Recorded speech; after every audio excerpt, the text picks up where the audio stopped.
हर हर महादेव। हर हर महादेव। हम व्यास मुनीलाल सवलिया तमाम भोजपुरिया समाज के गोर छू के गोर लगतनी प्रणाम करत बनी, आशीर्वाद के चाहबा। जय हो जय हो।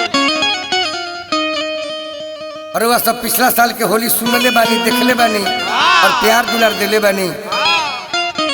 फिर वो देहाती फगुआ से सेवा हो रहल बा।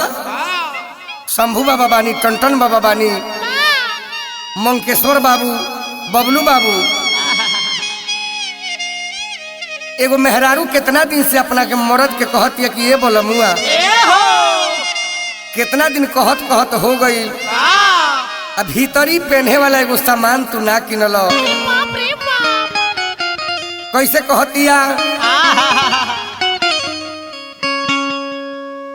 जो बना के श्रृंगार